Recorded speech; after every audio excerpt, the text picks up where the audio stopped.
Bienvenidos a Tardes Literarias, el programa de literatura en el que intentamos dar voz a todos los autores y autoras, ya sean conocidos o no, pero sabiendo que siempre nos aportan cultura y sabiduría. Un programa para Radio Sapiens, www.radiosapiens.es, todos los domingos a las 7 de la tarde, con Lute Pérez y Vanessa Di Giacomo. Bienvenidos a Tardes Literarias. Esta semana estaremos con el novelista, ensayista y traductor Andrés Barba Muñiz. Andrés Barba Muñiz, Madrid, 1975, es un novelista, ensayista, traductor, guionista y fotógrafo español. Actualmente reside en Argentina, país que le concedió la ciudadanía en 2024. Nació en Madrid, 1975, es licenciado en Filología Hispánica por la Universidad Complutense de Madrid, posee estudios de filosofía. Ha ejercido actividad docente en el Bowdoin College, en la Universidad Complutense de Madrid y en la Universidad de Princeton. En 2003 residió en la Academia de España en Roma. En 2004 realizó una estancia en la Residencia de Estudiantes de Madrid. En 2016 fue invitado por el British Council y la Universidad Queen Mary de Londres para una estancia y en 2018 recibió la prestigiosa beca del Cullman Center de la New York Public Library. Como traductor es responsable de más de 30 versiones, sobre todo del inglés, de autores como Joseph Conrad, Henry James, Herman Melville, Thomas de Quincey, Lewis Carroll, Rebecca West, Allen Ginsberg, J.R. Ackerley, Scott Fitzgerald, Dylan Thomas, Edgar Lee Masters, entre otros muchos. Es el creador, junto al pintor Alberto Pina, con quien convivió en la Academia de España en Roma, de la editorial de libros de artista El Cañón de Garibaldi. Y realizó una exposición de toda su obra conjunta en la New York Public Library en 2022. Está casado con la escritora y traductora Carmen M. Cáceres, con la que ha traducido y escrito en colaboración y con la que tiene un hijo y una hija. Actualmente reside en Posadas, Argentina, y comenzó a tramitar la nacionalidad argentina. Ha obtenido los siguientes premios y reconocimientos. Finalista del Premio Herralde de Novela, 2001, por La hermana de Katia. Premio Torrente Ballester de Narrativa, 2006, por Versiones de Teresa. Premio Anagrama de Ensayo, 2007, por La ceremonia del porno, coescrito con Javier Montes. En 2010 fue seleccionado por la revista Granta en Inglaterra como uno de los 22 jóvenes escritores más importantes de habla hispana. Premio Juan Marc de Narrativa, 2011, por Muerte de un caballo.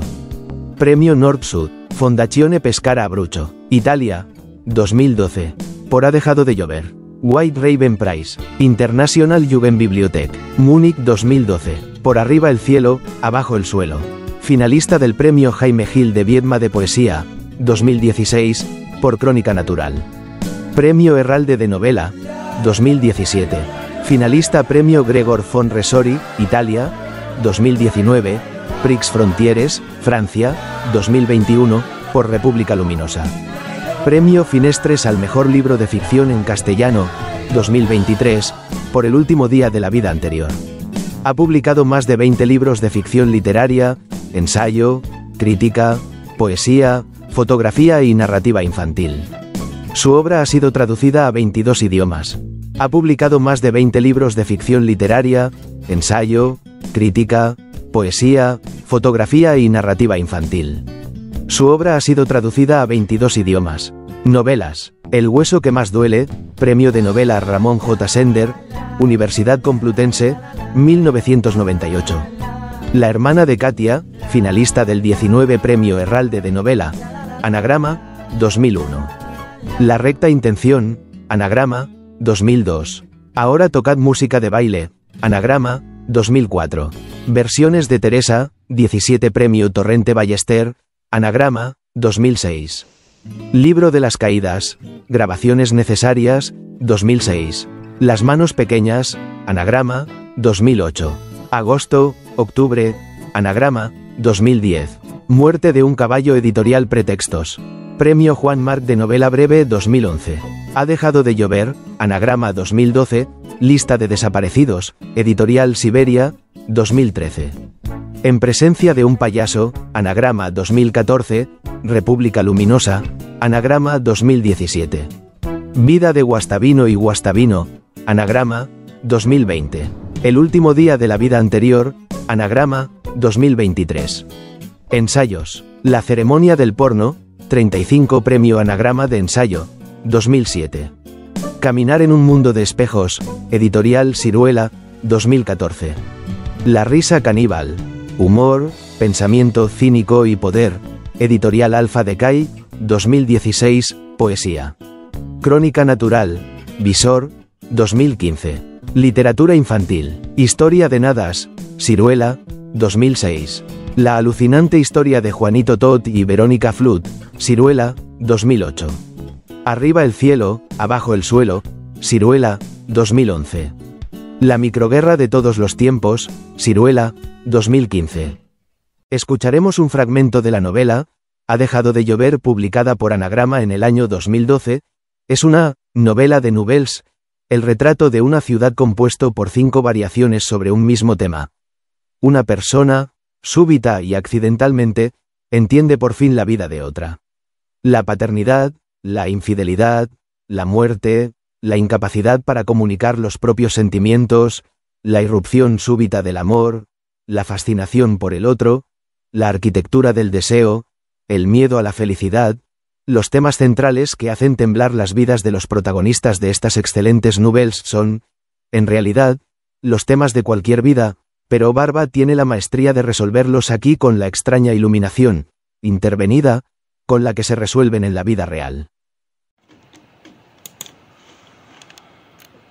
Durante unos segundos, como si cruzara su mente un pensamiento amenazador, y luego resolvió la cuestión con un sencillo: si piensan que eres chino, serás chino. Hubo de nuevo otros instantes de reflexión en los que su madre sorbió pensativa 3 cucharadas más de sopa y luego, apuntándole con la cuchara y con un tono indistinguible entre la amenaza, el aliento y la resolución más absolutos, concluyó: te aseguro que vas a ser el niño más chino que has visto en tu vida. Normalmente, cuando contaba la anécdota, tenía a todo el público ganado al llegar a aquel punto. El resto era casi un paseo triunfal. Como su madre le llevaba a unos grandes almacenes para comprarle un pequeño kimono, la estupefacción del director del anuncio cuando lo vio llegar vestido así y preguntó a voz en grito delante de su propia madre quién era el imbécil que había disfrazado a aquel niño, la vergüenza de regresar al colegio y que todos sus compañeros se pusieran a cantar al unísono de la A a la Z, hay que diver es leer. Había algo catártico en describir la humillación propia en aquellos términos tan festivos y despreocupados, y algo falso también, y lo sabía. La prueba fehaciente era la extraña amargura mezclada con compasión que sentía por su madre aún tantos años después, como si aquella mujer a la que ahora veía una vez cada 3 meses y que seguía viviendo en compañía de su tía en el mismo piso de siempre, hubiese nacido y crecido inexperta en todo, equivocada en todo. Su particular idea de la vida real, su ambición desmesurada y a menudo risible, le habían hecho cruzar la infancia con una sensación permanente de vergüenza ajena, que luego se había dislocado hasta convertirse en una compasión distante y en no poder evitar sentirse enfadado con aquella cada vez que la veía. La época en la que la culpaba de todo había pasado hacía mucho, pero había persistido la sensación de que todo en el interior de su madre, hasta el amor, el deseo y el afán de prosperar, tenía un carácter tan rudimentario que era inevitable que no encajara en aquel mundo, al que ella trataba de imponerse con tanto ahínco. Aún hoy seguía siendo locuaz y entusiasta, lo fue de una manera casi histriónica durante sus años de éxito con el grupo, pero el tiempo había pasado también por ella. Su boca se había vuelto un poco más tosca, su respiración un poco más breve y sus ambiciones un poco más moderadas. ¿Se podía entender todo aquello en la sencilla anécdota del casting en la enciclopedia de Barrio Sésamo? Creía que sí. En una ocasión habían llegado a contarla en una entrevista para una radio, y a la salida de una de las técnicas de sonido se acercó a él y se lo dio a entender. «Puedo imaginarme lo que debe ser tener una madre así», dijo. «Pero no todos los días», contestó él sonriendo. Ocurrió muy pronto, casi desde el principio. Aquella emoción, aquella sensación de que las cosas se volvían densas en la música, aquella extraña seguridad en su talento, como si no le costara reconocer que su inteligencia iba, de manera natural, mucho más deprisa que la de la mayoría de la gente que estaba a su alrededor. Se pasaba el día componiendo y yendo a la universidad a hacer tiempo y a buscar a gente como él. No le costaba encontrarla. Al igual que el talento para componer, era algo que parecía tener siempre en la punta de los dedos, que le había sido regalado. El talento para encontrar a la gente que buscaba lo había desarrollado con eficacia y seguridad. Montó un grupo que se disolvió a los pocos meses porque todo el mundo se creía un genio del rock. Luego otro que duró algo más y con el que grabó varias maquetas. Volvió a disolverse. Luego llegó el éxito de la manera más inesperada, cuando tenía 28 años y había desistido de formar un grupo comercial para crear uno nuevo, con el que no esperaba más que divertirse. Un conocido director de cine utilizó uno de sus temas con motivo central de su película y comenzó a sonar en todas partes, en varios anuncios, en la radio, en casi todos los bares de la ciudad. No se hacía ilusiones porque conocía bien el mundo de la música, pero durante aquellos años disfrutó de aquel éxito menor como alguien al que le ha tocado la lotería inesperadamente, despilfarrándolo todo. ¿Qué se siente al ser famoso de la noche a la mañana?, le preguntó en una ocasión una decepcionante periodista de una revista femenina después de inquirir cuál había sido el lugar más extravagante en el que había hecho el amor, cuál era su rincón favorito de Madrid y si prefería el dulce al salado. La canción se llamaba precisamente Dulce. Nada en especial. Uno sigue siendo el mismo gilipollas de siempre. No se le escapaba, al contestar aquello, que en su misma respuesta había un reconocimiento implícito de su celebridad y que estaba preñada exactamente de lo mismo que había despreciado en tantos otros famosos de cuarta, en tantas otras entrevistas de revista femenina. Una indulgencia impostada y una autocomplacencia de seductor de piscina pública. Estás escuchando Tardes Literarias, un programa creado y dirigido por Lute Pérez, del que podrás saber más cosas y encontrar todos sus trabajos en la web luteperezescritor.es. L Ediciones. Somos la editorial especializada en la edición y publicación de libros y novelas. Tenemos una amplia experiencia en el sector editorial y conocemos a la perfección el proceso de publicación de cualquier libro. En L Ediciones podemos hacer tiradas desde 30 y hasta 5.000 ejemplares a un precio más reducido que el que ofrecen en las imprentas convencionales. Si tienes una obra y quieres un presupuesto sin compromiso, contacta con nosotros. lediciones@lediciones.es, www.lediciones.es, WhatsApp 665-559862. Somos tu editorial de autopublicación.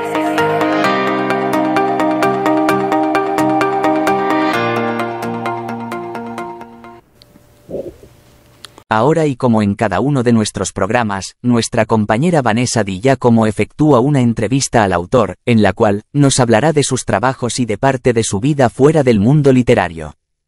Andrés Barba. Autor y ensayista español, Andrés Barba es licenciado en Filología Hispánica por la Universidad Complutense de Madrid, donde llegó a ejercer la docencia. También fue profesor en el Baldwin College en Estados Unidos y colaborador habitual de varios medios de comunicación. Barba ha destacado, sobre todo, como especialista en novela corta. Su obra se puede catalogar como literatura existencial, abordando temas como la discapacidad.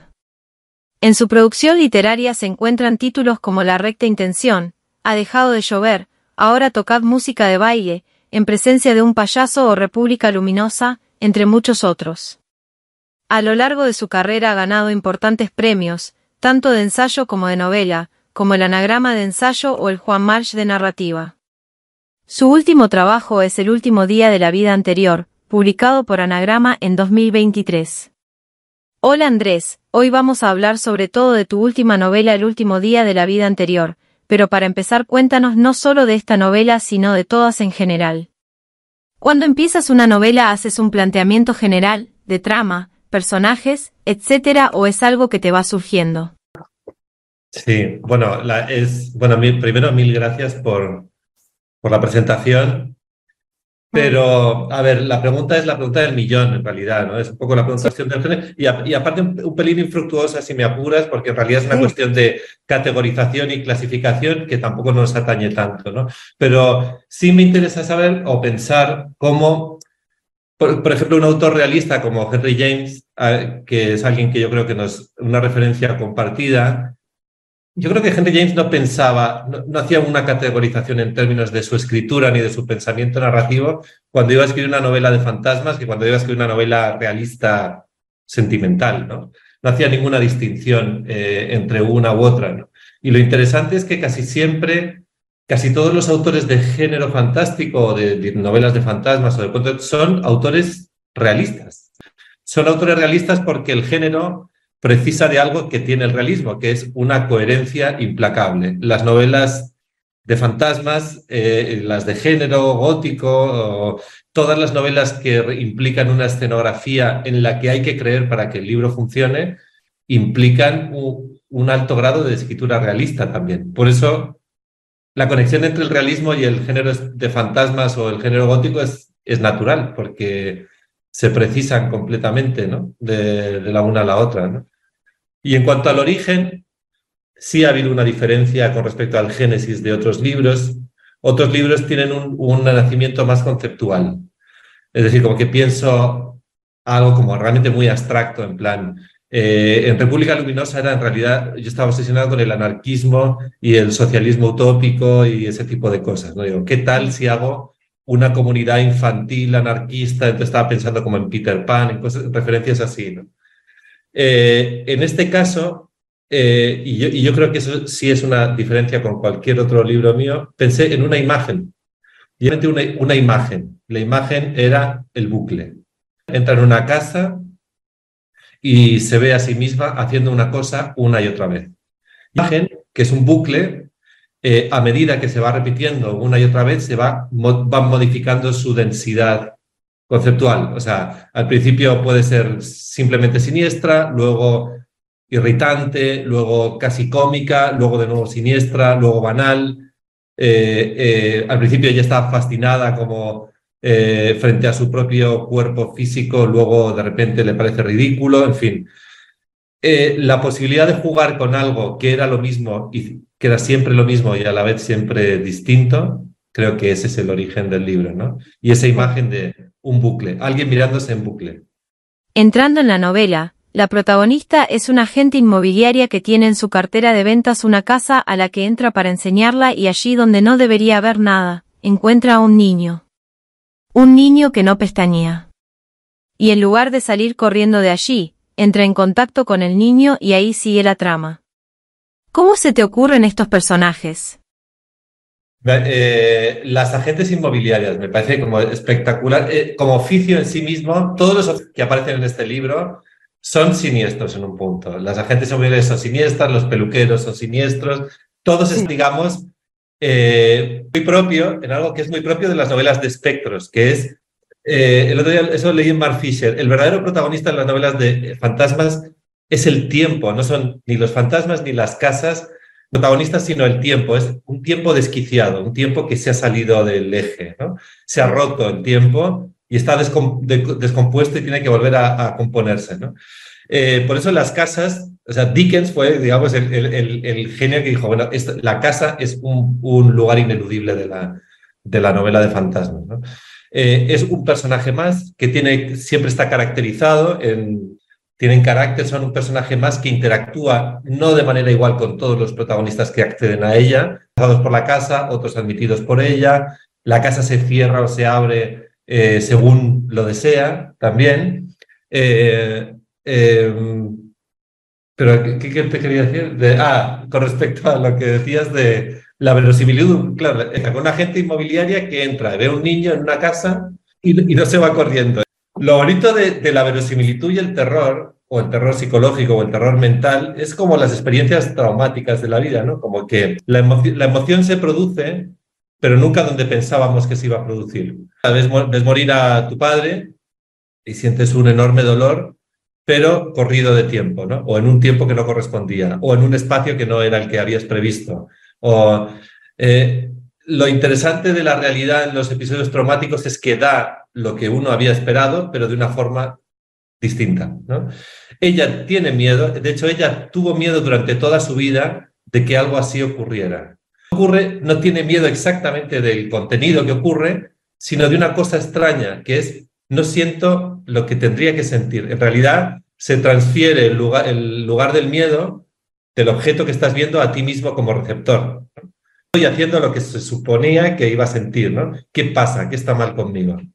Y entonces el objeto del terror te conviertes en tú mismo. Y creo que eso es una cosa como muy propia del género de fantasmas, del género gótico en general, que es el terror tiene que estar desplazado, el miedo tiene que estar desplazado, tiene que producirse en un lugar, tienes que ofrecer lo que habías dicho que ibas a ofrecer, porque una novela de fantasmas o de género es A, B, C, D, F, G, y tienes que hacer todas las letras, tiene que haber aparición, tiene que haber... Y el lector necesita ver lo que sabe que va a ver. O sea, no es que puedas confundirle o hacerle pensar que va a haber una cosa que luego no ve. Tienes que cumplir también como escritor, tienes que ver todas esas cosas, pero tiene que verlas en un lugar un poco corrido, un poco... Y creo que eso es lo interesante del género, ¿no? Que es idéntico, que es sencillo, que es simple, siempre tiene que estar un poco movido, ¿no? Para que funcione. ¿Tú en qué género calificarías esta novela? Porque es una novela fantástica, pero con tintes de novela de terror. Es que yo creo que hay una parte de la naturaleza del terror como sustancia narrativa, que hay como un umbral de la expectativa, ¿no? O sea, cuando la cosa se produce, cuando el acontecimiento se produce, se acaba el terror directamente. Es como lo que decía Zizek de la novela romántica y la novela realista, ¿no? Decía, hasta que los amantes entran en el dormitorio es una novela romántica. Cuando se despiertan por la mañana es una novela realista. No hay forma de que después de pasar la noche siga siendo una novela romántica. Eso ya es otra cosa, ¿no? Yo creo que con el género ocurre exactamente lo mismo. Hasta que se produce el miedo, en realidad, tiene como una naturaleza invocativa, ¿no? Uno teme algo y al temerlo, en el fondo está retando a que ocurra, ¿no? Cuando uno tiene miedo de que aparezca un fantasma, en el fondo estás diciendo, atrévete a aparecer fantasma, ¿no? Y estás en esa horquilla de la invocación, que es en realidad lo más terrorífico. Muchas veces los autores de género están todo el rato haciendo malabares para mantenerse en esa horquilla, porque es el lugar donde el terror es más intenso.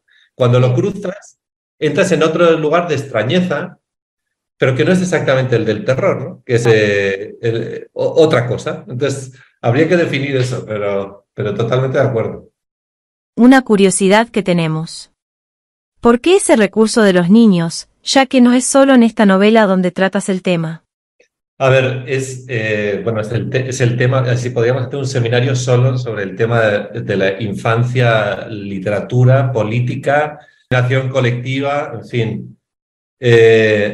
A ver, decías, mis niños son moralmente ambiguos. Hay una parte, o sea, no es que sean moralmente ambiguos, es que tienen una moral distinta de la del adulto. Una moral completa con la que el adulto se relaciona mal. En realidad, digamos, desde la Revolución Francesa, digamos, el mundo del enciclopedismo tuvo como una reacción un poco contradictoria con la que aún convivimos, que es...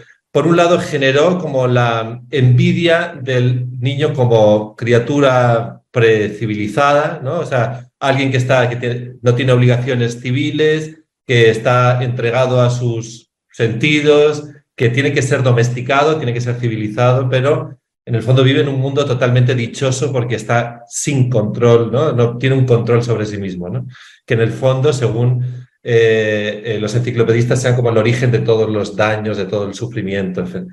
Por un lado hay como envidia del animal divino del niño y por otro lado es cuando se establece la institución educativa para convertir el niño en ciudadano lo antes posible y manifiesta que en realidad estos tipos tenían miedo de los niños también. Y tenemos miedo de los niños, entre otras cosas, por lo que dices tú, porque los niños filtran el mundo con una pureza que nos espanta. Y en ese sentido la palabra pureza es muy distinta al modo en el que el cristianismo suele utilizar la palabra pureza, ¿no? La palabra pureza es que no hay filtro, literalmente. Por eso cuando la violencia se produce en el mundo de los niños, es una violencia realmente terrorífica en grado doble, ¿no? Es como cuando uno... Yo recuerdo cuando hice el servicio social sustitutorio, para no hacer la mili en España, a dar clase a niños gitanos a un lugar en Madrid que era como el supermercado de la heroína, era un lugar complicado, y los niños se drogaban y bebían y fumaban, Y era fuerte ver un niño pedo, ¿sabes? Ver un niño pedo, un niño drogado es jodido, ¿no? Entonces ves ahí como, pero no era jodido, digamos, por lo oficial de ver a un niño así en mal estado, sino porque era como de una pureza, de una violencia extrema, ¿no? Era como si no hubiera control en esa sensación, ni siquiera por parte del niño, como si se hubiera entregado a esa emoción con una pureza con la que ni siquiera un yonki adulto podría entregarse nunca. Ni siquiera alguien que desea morir. Entonces yo creo como que nos asusta la pureza, básicamente, del mundo infantil. Y necesitamos protegernos de ella oficializando, institucionalizando a los niños mediante sistemas educativos, etcétera, etcétera.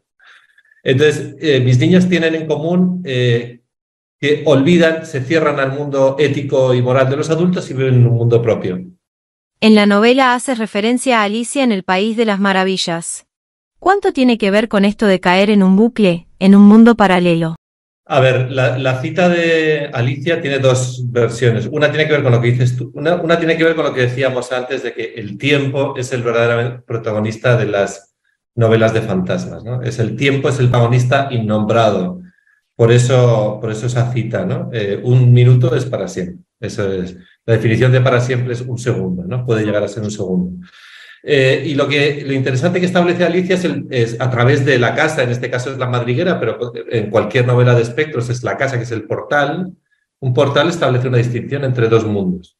Un mundo donde suceden unas cosas y otro mundo donde suceden otras, conectados por un vínculo que son los protagonistas, cada uno de los que viven en los dos mundos, ¿no? Que tienen un lugar de encuentro y que cruzan, digamos, ese espejo y para entrar cada uno en el lugar del otro, de alguna forma. En el caso de, o sea, ¿por qué Alicia se queda en el País de las Maravillas? Es algo parecido. Alicia está todo el tiempo asustada en la novela. Niña educada, educada formalmente, ¿no? De un nivel de aburrimiento cósmico casi, porque además es una niña buena. Si fuera una niña mala todavía es la perfecta obedecedora, es una niña que sigue siendo obediente incluso en el mundo de las maravillas, ¿no? Alicia se queda en el mundo de las maravillas porque siente algo que no ha sentido nunca, que es miedo.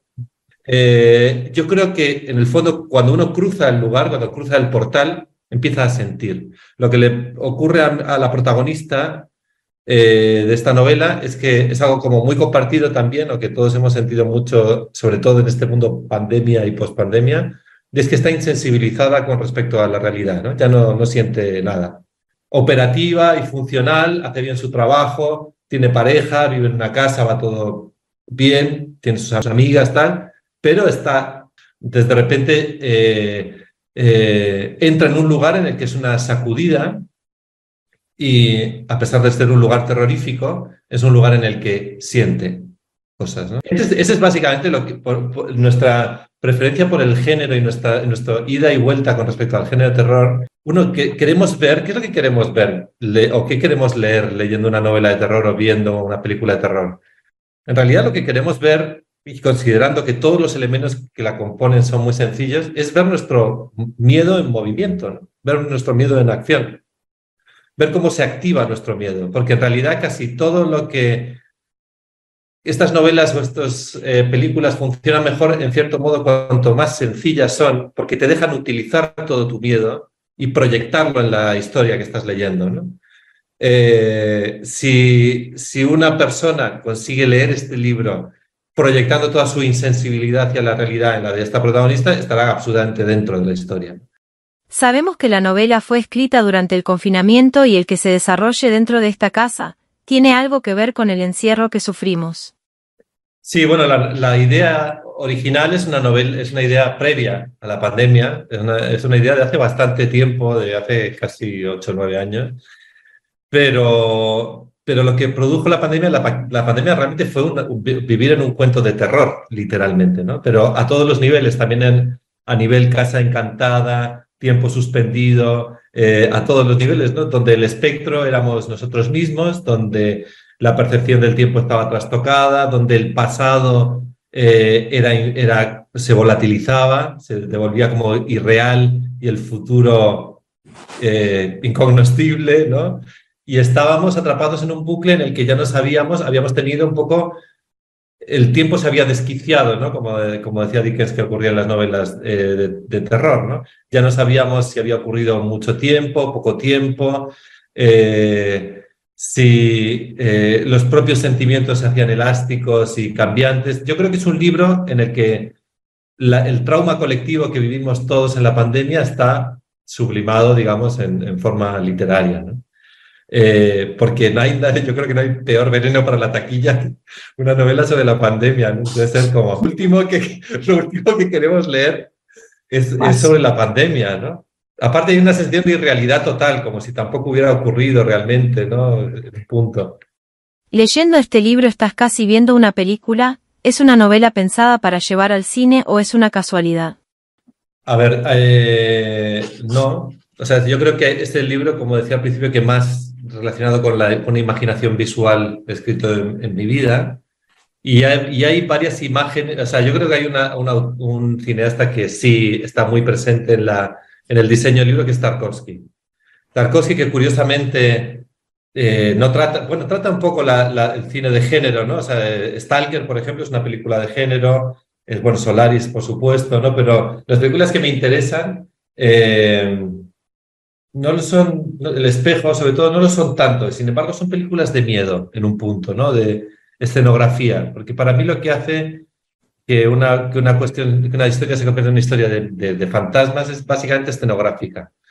Y las imágenes de Tarkovsky yo creo que sí están presentes en el diseño de cómo está diseñado esto. Es decir, uno presencia algo que no sabe si es una emanación de la belleza del mundo o la manifestación de una presencia, ¿no?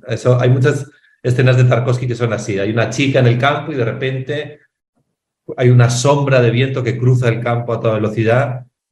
¿Qué es eso? ¿La borrasca que viene o el espíritu que ha llegado? No sabemos, ¿no?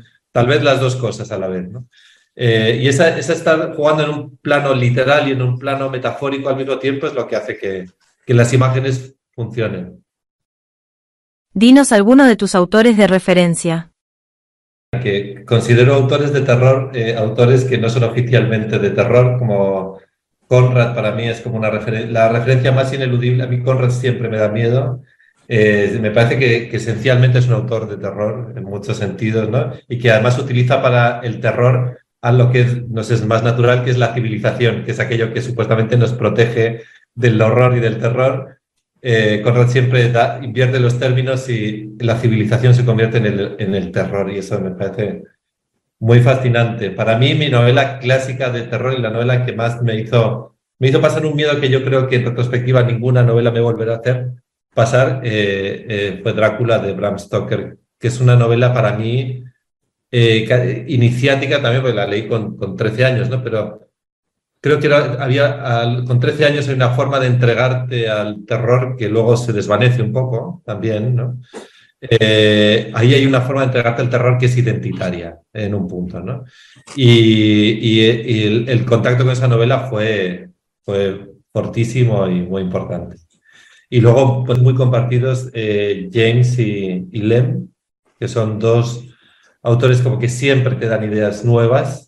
No son estrictamente de terror. De hecho, yo nunca he tenido miedo leyendo una novela de fantasmas de Henry James, pero son todas, no van de generar terror exactamente, pero son novelas metafísicas, ¿no? En un punto, y eso creo que es lo más interesante. Y bueno, Philip K. Dick, en fin, todas me interesa mucho Lindqvist, el autor de Déjame entrar. Son los autores como que renuevan un género tan fijo, ¿no? Como el género de los vampiros y tal, de repente lo llevan a un lugar, también hablando de niños, renovado, y como si acabara de nacer, digamos, el género ahí. Y me parece como fascinante. ¿Y estás leyendo algo en este momento? Sí, estoy leyendo un libro maravilloso que robé de la editorial cuando me pasé por ahí en Barcelona, Frágiles, de Remedios Zafra. Es un ensayo, bueno, yo soy ultra fan de Remedios Zafra, ya aviso de entrada, así que me tenía ganado antes de empezar.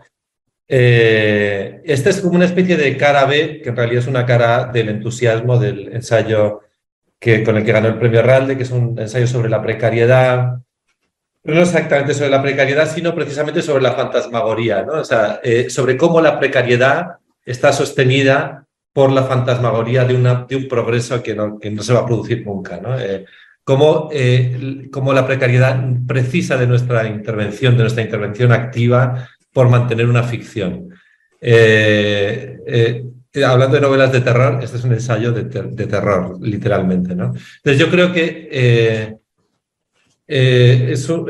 digamos, yo creo que Remedios salió un poco espantada de un mundo demasiado sin opciones detrás del entusiasmo y está como tratando de ser como hacer ese extra que le faltaba al entusiasmo, que es ser propositiva en la construcción de una acción cultural posible, ¿no? Me parece un libro fascinante, excelente. Andrés, un placer haberte tenido en el programa. No, a vosotros, gracias. Ahora, vamos a escuchar un pequeño fragmento de su último trabajo, El último día de la vida anterior. Una novela heredera de los clásicos del género fantástico y de fantasmas, pero en una versión contemporánea llena de lirismo, delicadeza y crueldad.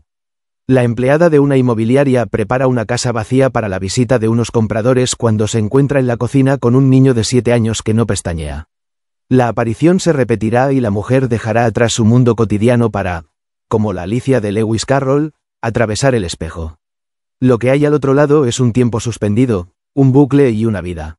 Repleta de apariciones de dobles y cruces temporales, la precisión de maquinaria de esta pequeña novela la emparenta con grandes clásicos del género fantástico y de fantasmas como Otra vuelta de tuerca, de Henry James, pero en una versión contemporánea en la que el lirismo, la delicadeza y la crueldad tienen un papel preponderante, como en la estética de Déjame entrar, de John Ivey de Lynette Cuissat, o las novelas de Shirley Jackson.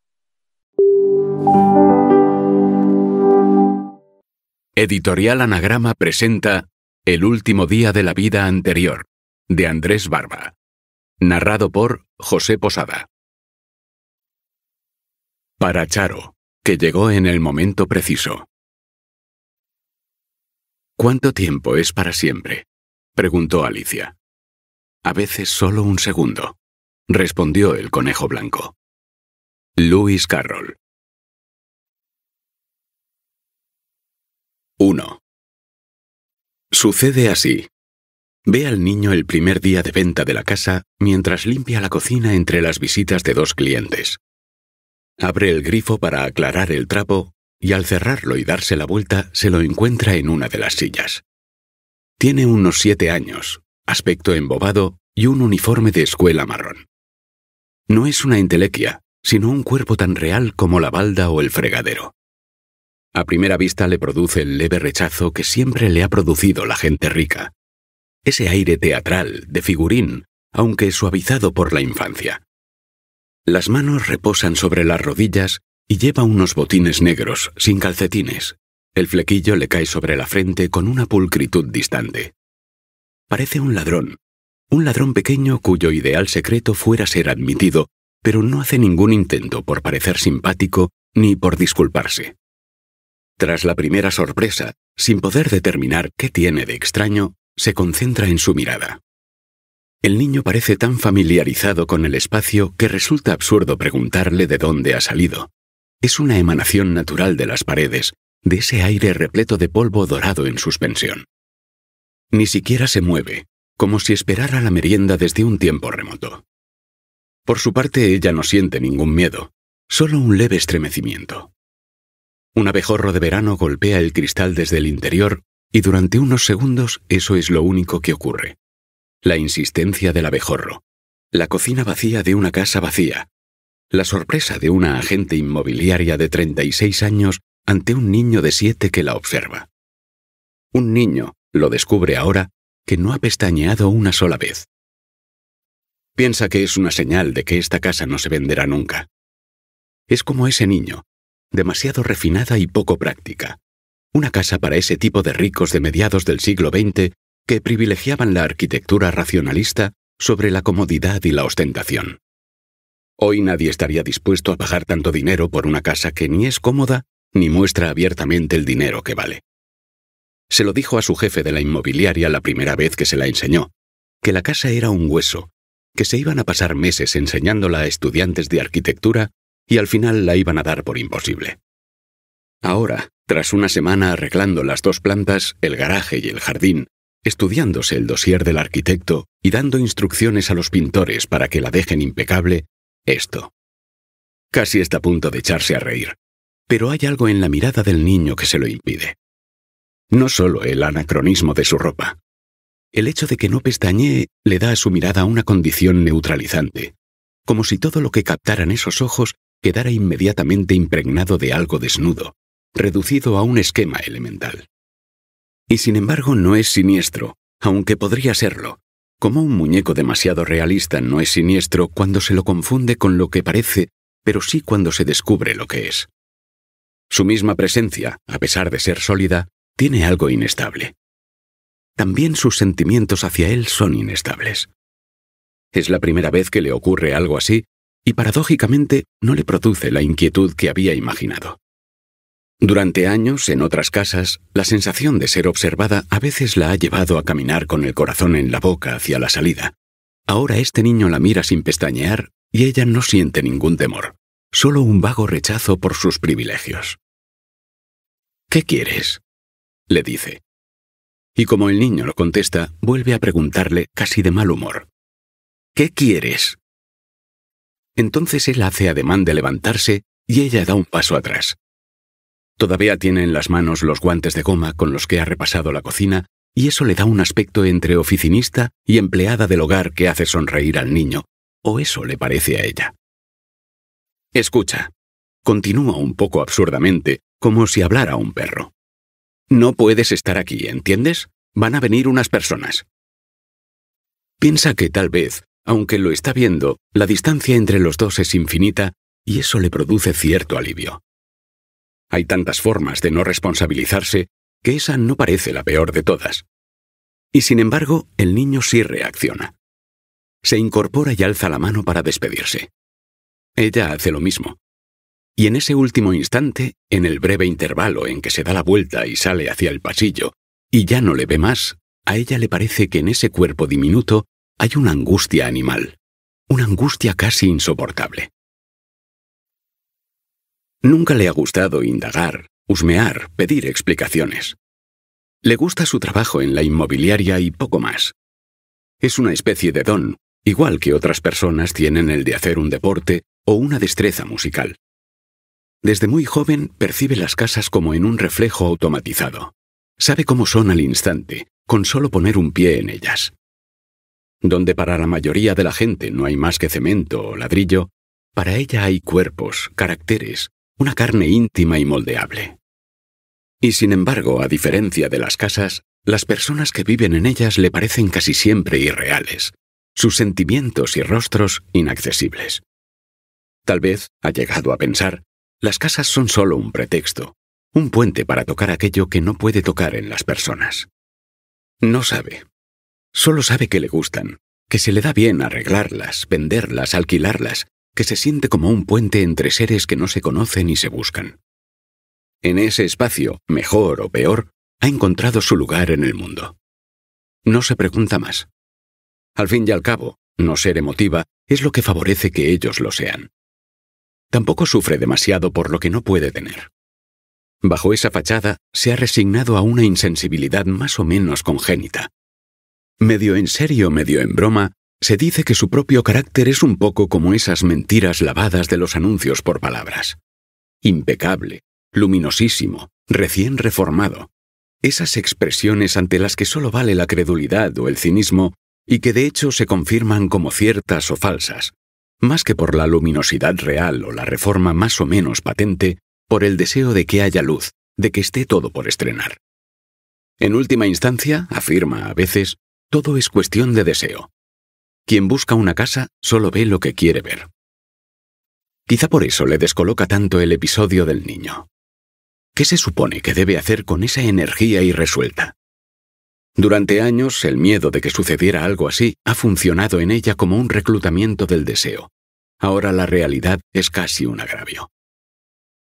Ha estado tentada de contárselo a su jefe cuando pasó por la inmobiliaria para dejar las llaves del día, y también ahora, al llegar a casa, siente el deseo de contárselo al hombre con el que vive, pero no lo hace. Repetirse mentalmente que ha visto a un niño que no pestañeaba en una casa vacía tiene el aire de la corroboración, pero también la insistencia en lo que no se ha producido. El niño no ha vuelto a aparecer después, aunque ella lo ha esperado durante las casi 3 horas que ha pasado allí.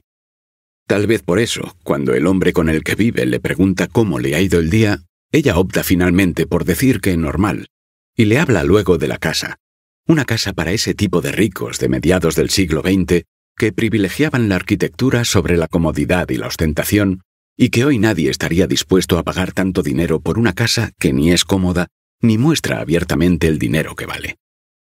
A continuación, y a pesar de que niega en parte lo que acaba de afirmar, asegura que hoy mismo la han visitado 2 parejas y que aunque una la ha descartado casi al instante, la otra no es del todo improbable que la compre.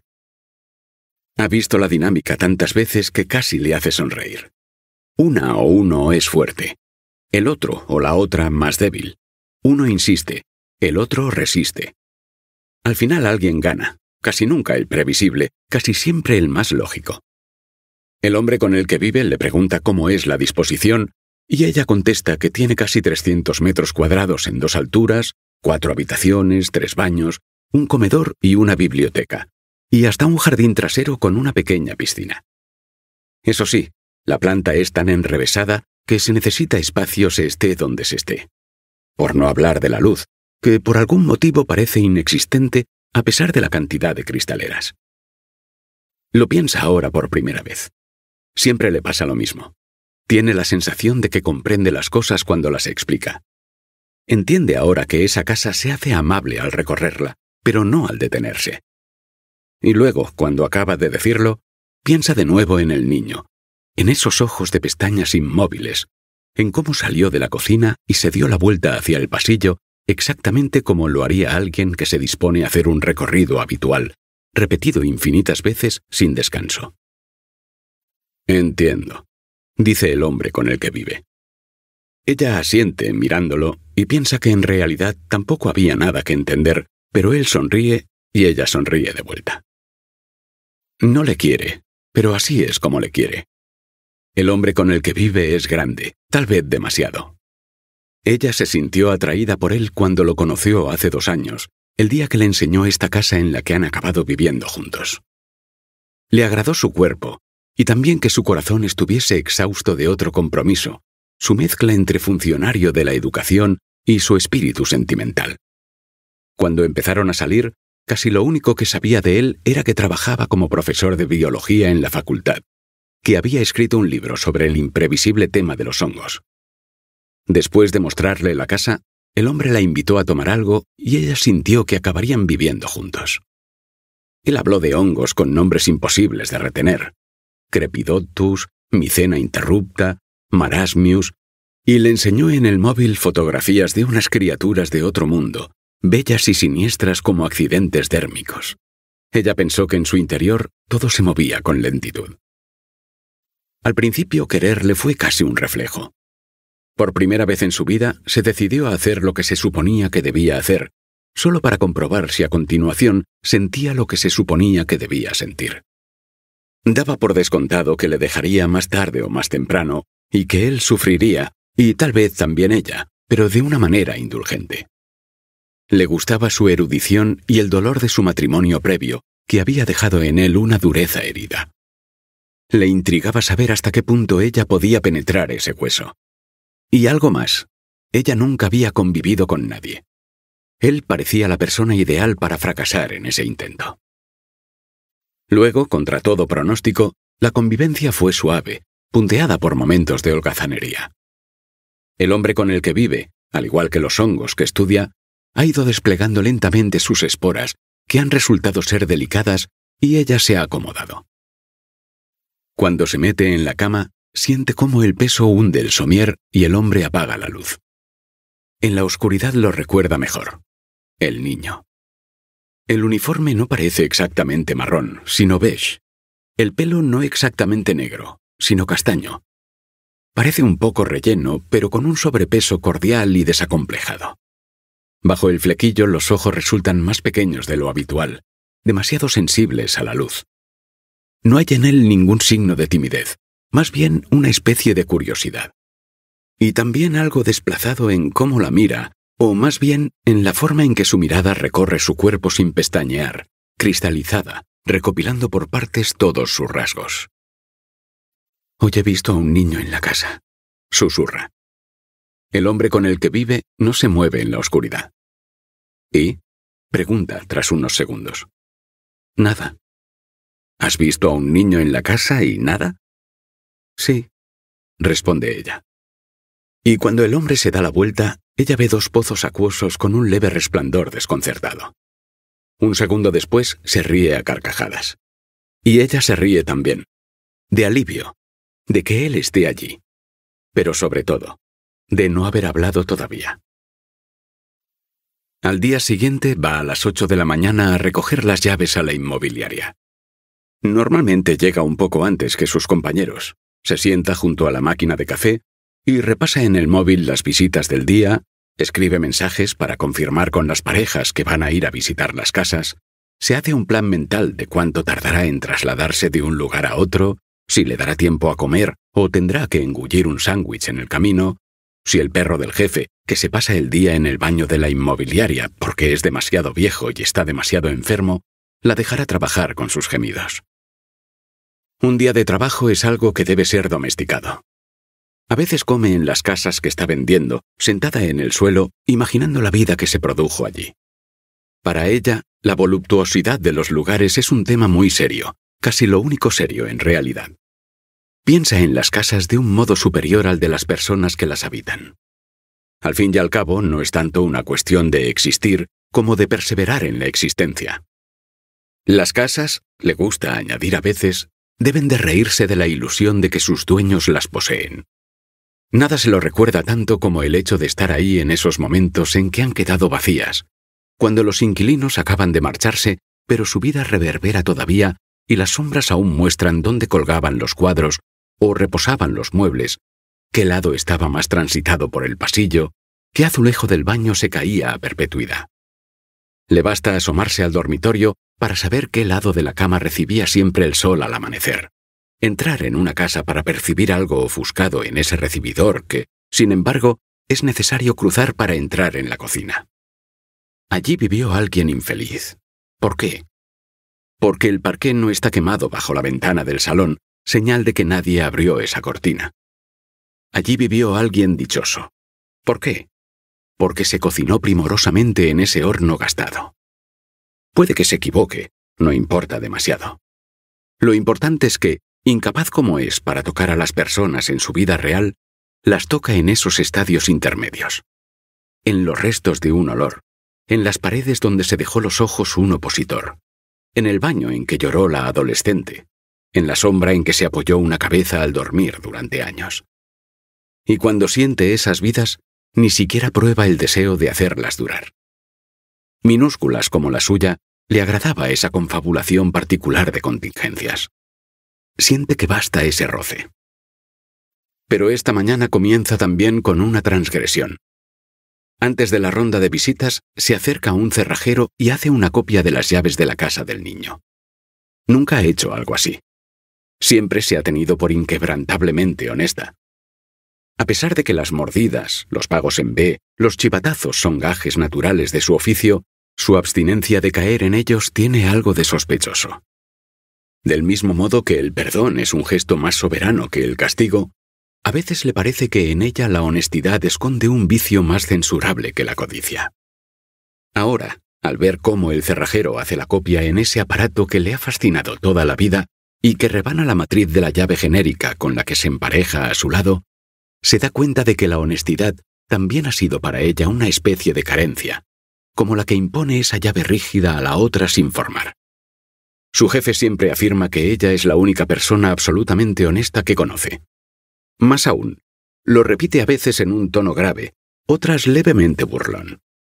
Y aunque por lo general le gusta, ahora le parece una especie de insulto, como si ser honesta supusiera inevitablemente una falta de impulso vital.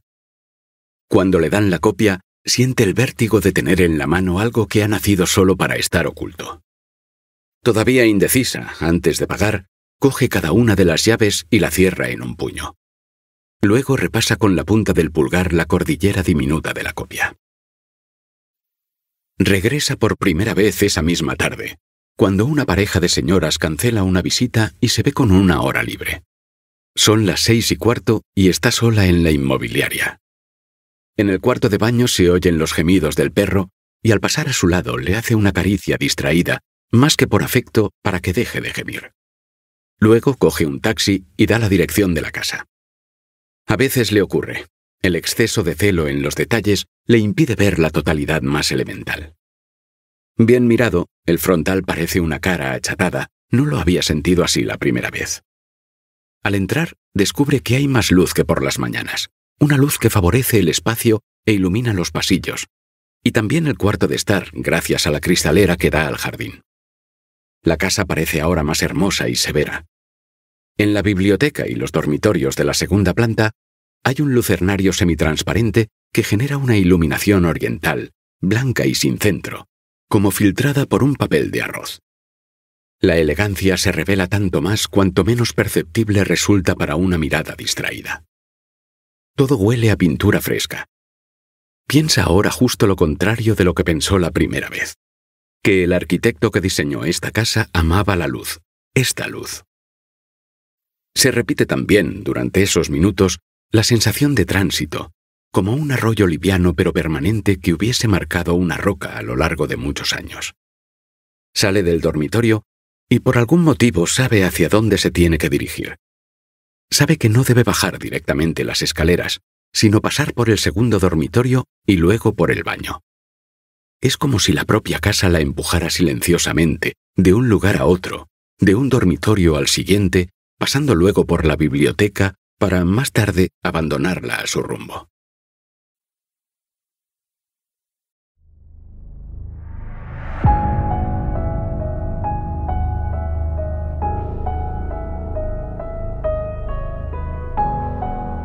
En un mundo donde la línea entre la realidad y el sueño se desdibuja, me encuentro atrapado en un coma, que me sumerge en un universo onírico lleno de misterio e intriga.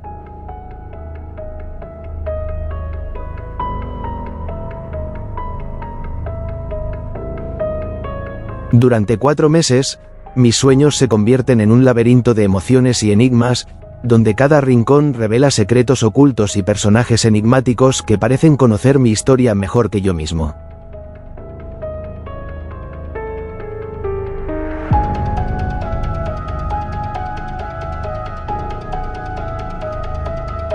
Sueños de un coma es una exploración cautivadora de la mente humana, donde los sueños se convierten en el escenario de una lucha por la vida y la identidad.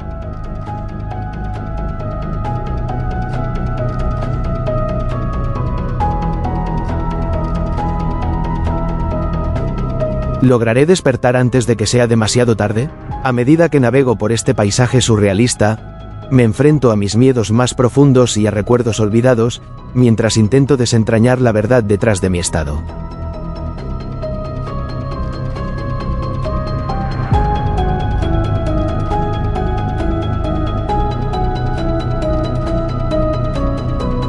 ¿Son estos sueños una ventana a mi alma o una trampa de mi mente?